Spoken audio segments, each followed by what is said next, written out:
Andalucían cuisine is defined like no other in Spain, no other perhaps in the entire Mediterranean, by olive oil. Rare is the Andalucían cook who, in recounting a recipe, doesn't tell you exactly what olive oil should be used. Picual, says one, while another calls for hojiblanca, and a third may be for arbequina. It's not surprising, then, that chefs in Andalucía, whether deeply traditional or creative and adventurous modernists, respond so strongly to the abundance of good oil. Quisco García, chef at Restaurante Choco, his family restaurant in a historic section of Old Córdoba, uses the precious substance with typical abandon. For us, it's very important to make the migas with an oil that is a blend, a combination of several types of olives, like cornicabra, arbequina, and whatever other oils we like. It might seem strange to really see how much oil we use when we cook, but it is a tradition of respecting the oil and really value the oil and feature it in the dishes. José Carlos García, chef at his family's historic Café de París in Málaga, talks about a favorite dessert that is dazzling in its simplicity. We serve here a typical dessert comprised of chocolate, bread, olive oil, and salt. It's a very important dessert here. We texturize the chocolate and prominently feature the olive oil. I normally like to use an oil with fruit notes and herbaceous notes, like tomato stem or banana peel. You know, these are very easy to match up with the chocolate. We take great care in matching the right oil with the right food. This decision is usually influenced by the location or proximity of the producer, or the varieties and types of oils we can find in our pantry here in Andalucía. More and more producers are responding directly to market demand for high-quality extra virgin olive oil, producing and bottling the oil under their own brands. One such is Oleum Viride, a small but very select producer in the hills of the Grazalema Natural Park south of Sevilla, where export manager Leonardo Méndez Nazareno explains the changes this young company has made in the production of certified organic extra virgin olive oil. We call ourselves like tailor-made products. We produce something like no more than 200,000 bottles our capacity, but we're very small. Our tanks are manzanilla and lechín.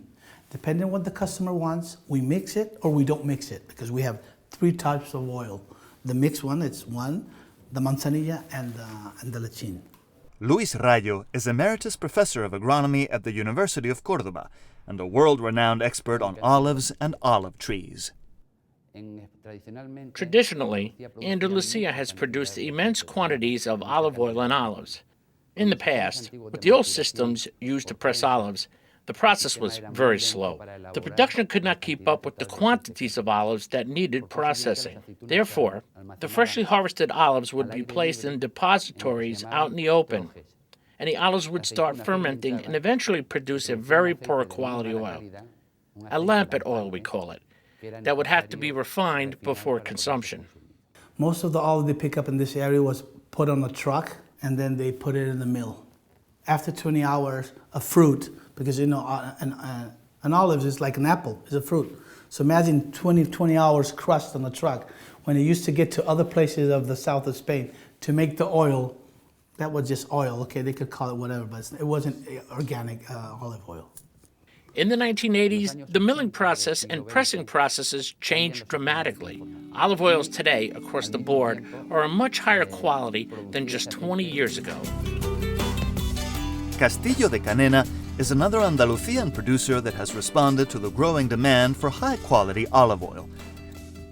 Canena's arbequina oil won Best in Show at the Fancy Food Show in Washington, D.C. in 2011, the first time ever that a Spanish olive oil has been so honored. Paco Baño gave up international banking to join his sister Rosa, who gave up her career as a high-powered executive at Coca-Cola in running the family olive business.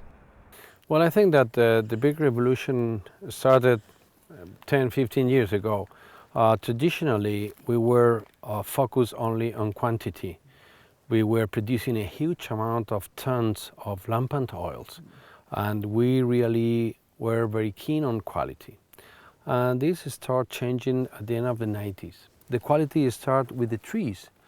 We are trees growers.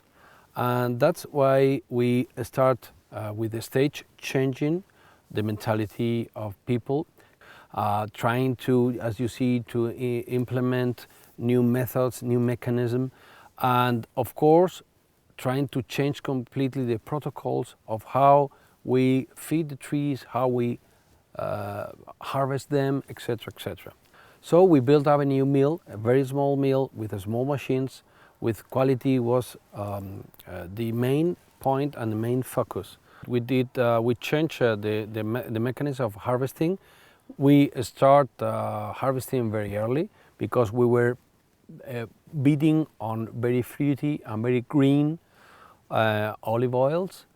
Of course, building up the new mill, we were taking care of any part of the value chain.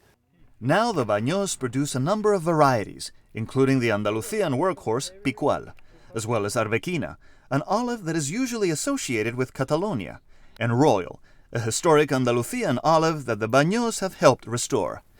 They also maintain a large experimental plot of cultivars from all over Spain and much of the rest of the Mediterranean.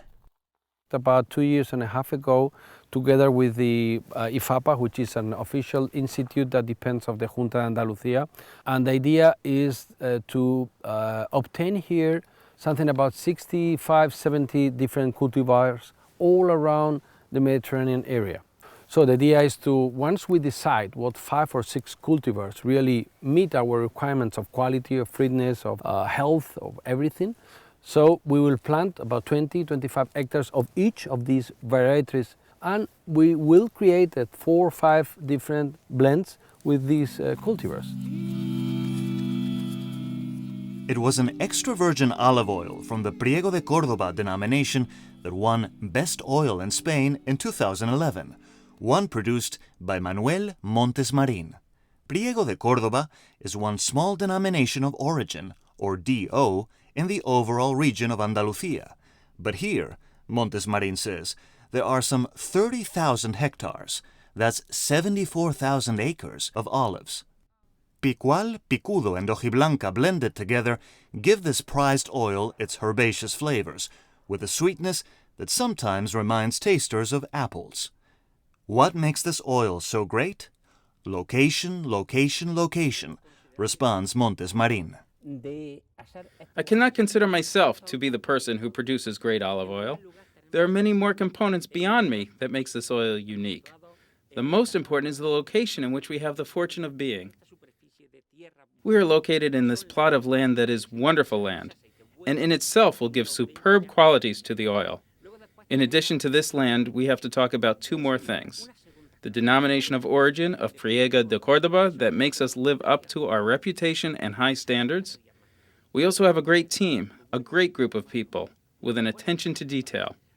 And all of these things provide the perfect combination to create the best olive oil in Priego, in Spain, and in the world. That's why we're here. Andalucía has a potential today to produce high-quality olive oil, like any other region of the world. The problem and the task at hand nowadays for Andalucía is something we're working on. It's really promoting our oils in the global market. It's this kind of super high-quality extra virgin olive oil that goes into just about everything that comes out of Andalucían kitchens, from a simple plate of sautéed or roasted almonds to have with a glass of chilled fino sherry in a tapas bar, to crisply battered and fried chunks of superbly fresh local seafood, to the elaborate dishes of a chef like Dani Garcia, widely known for his olive oil semolina. No matter whether it's simple or complex, however, Andalucían's chefs are totally focused on the quality of the oil. Not just whether it's good or bad, but what characteristics different oil varieties and blends, with their different flavor profiles, can bring to the food they prepare.